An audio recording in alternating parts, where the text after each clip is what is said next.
galera, poeta suburbano na área, sempre nos corres da poesia e da militância. Hoje trarei mais um pseudo podcast sobre Voltairine de Cleyre. Eu sei que eu havia prometido uma análise de seus poemas, porém não os encontrei em português. Como não domino o inglês e nem espanhol ainda, não posso fazer uma tradução fiel à grandeza de sua obra. Tentei usar a tradução do Google, mas essa tradução deixa o texto confuso e sem vida. Então, optei por analisar o texto A Ideia Dominante, que foi gentilmente traduzido por um companheiro de militância. Muito obrigado, Faust. Tamo junto. O texto A Ideia Dominante foi publicado originalmente em 1910 pela revista Mother Earth, Mãe Terra, revista essa que era publicada e diagramada por Emma Goldman e Alexander Beckman, figuras importantes do anarquismo na época. Logo mais postarei vídeos sobre eles. Vamos à análise do texto. Ela o inicia dizendo o seguinte: em tudo o que vive, se olharmos penetrantemente, está delineada a linha de sombra de uma ideia viva ou morta, às vezes mais forte quando morta, com linhas rígidas e inabaláveis que marcam a encarnação viva, com o molde rígido e imóvel do não vivo. Para exemplificar isso, ela narra um fato que aconteceu com uma planta que ela cultivava, uma trepadeira que teve sua parte de baixo arrancada, e mesmo morta floresceu.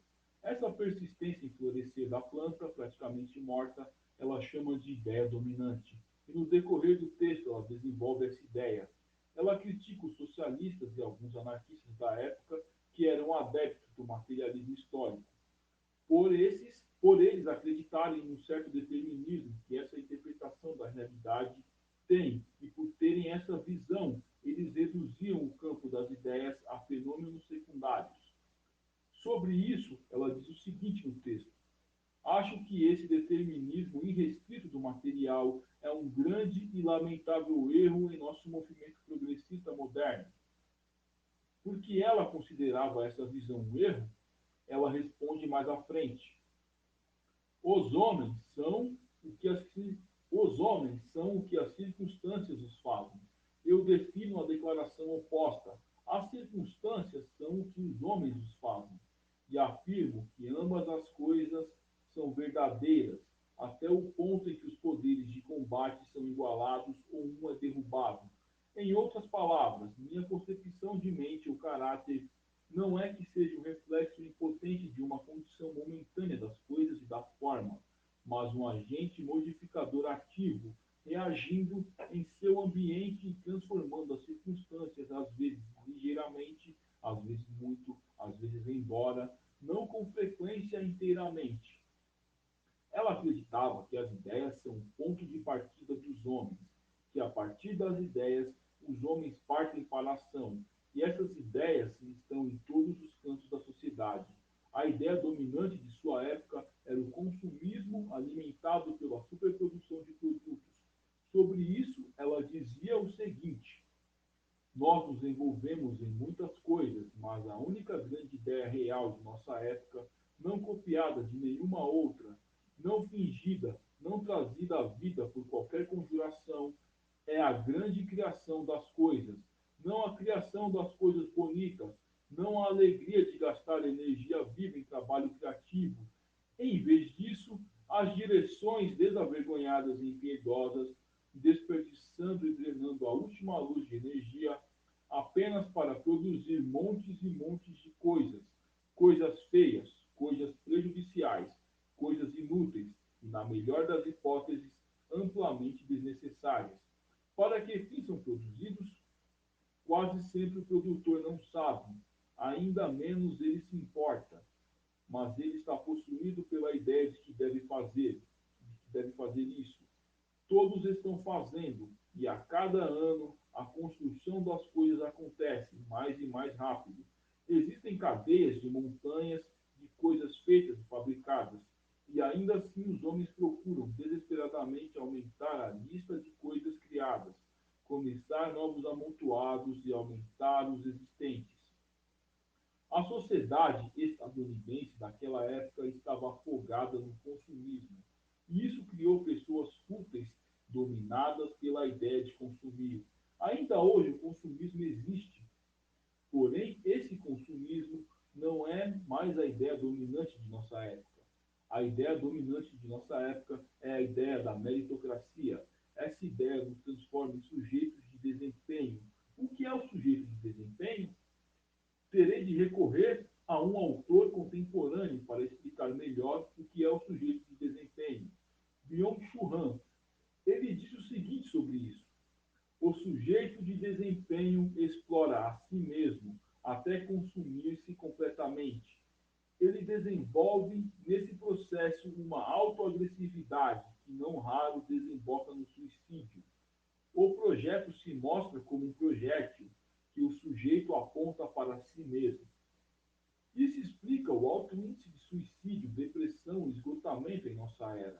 Voltando ao texto de Declercq, ela era crítica à ideia dominante de sua época. Ela resistiu e lutou até o fim para afirmar sua individualidade.